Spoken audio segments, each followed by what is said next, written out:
നമസ്കാരം. മലയാളി വാർത്തയിലേക്ക് സ്വാഗതം. അങ്ങനെ അരവിന്ദ് കെജ്രിവാൾ ജയിലിലായി.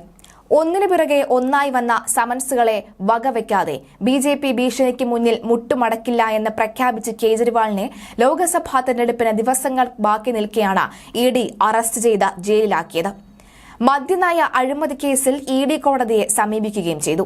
ഒടുവിൽ ബിജെപി നേരിടാൻ കോൺഗ്രസുമായി കൈകോർത്ത് ഡൽഹിയിൽ സ്ഥാനാർത്ഥി നിർണയം പുരോഗമിക്കുന്നതിനിടെ കേജ്രിവാൾ അറസ്റ്റ് ചെയ്യപ്പെട്ടു. അധികാരത്തിലിരിക്കെ അറസ്റ്റിലാകുന്ന ആദ്യത്തെ മുഖ്യമന്ത്രിയാണ് അരവിന്ദ് കെജ്രിവാൾ എന്നതും സംഭവത്തിന്റെ ഗൌരവം വർദ്ധിപ്പിക്കുന്നു.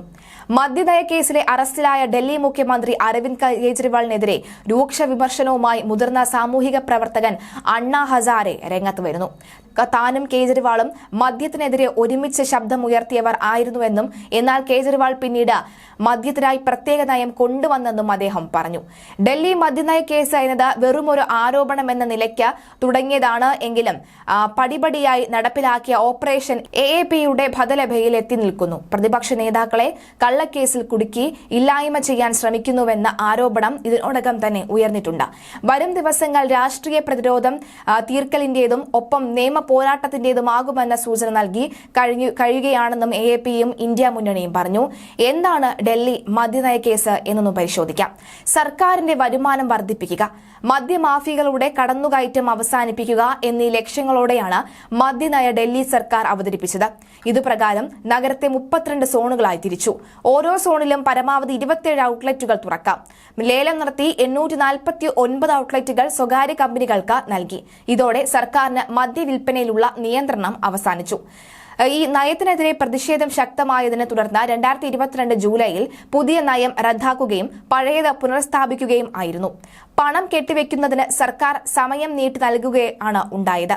ഇതിലൂടെ സ്വകാര്യ ചെറുകിട വ്യാപാരികൾ വൻ സാമ്പത്തിക ലാഭം ഉണ്ടാക്കിയപ്പോൾ ഖജനാവിന് വലിയ സാമ്പത്തിക നഷ്ടം വരുത്തിവെക്കുകയും ചെയ്തു. ഇതിന് പിന്നിൽ ഉന്നതതലത്തിലുള്ള അഴിമതി നടന്നതായാണ് CBIയുടെ കണ്ടെത്തൽ. വലിയ തുക ഉപഹാരമായി നേതാക്കൾ കൈപ്പറ്റിയെന്നും പണം ഗോവയിലെ തെരഞ്ഞെടുപ്പ് പ്രചാരണങ്ങൾക്ക് ഉപയോഗിക്കുകയും ചെയ്തുവെന്നും CBI ആരോപിച്ചിരുന്നു.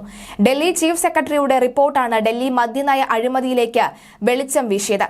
1991 GNCTCD നിയമം, 1993 ട്രാൻസ്ഫർ ഓഫ് ബിസിനസ് റൂൾസ്, 2009-2010 വർഷങ്ങളിലെ ഡൽഹി എക്സൈസ് നിയമങ്ങൾ എന്നിവ ലംഘിക്കപ്പെട്ടു എന്നായിരുന്നു റിപ്പോർട്ട്.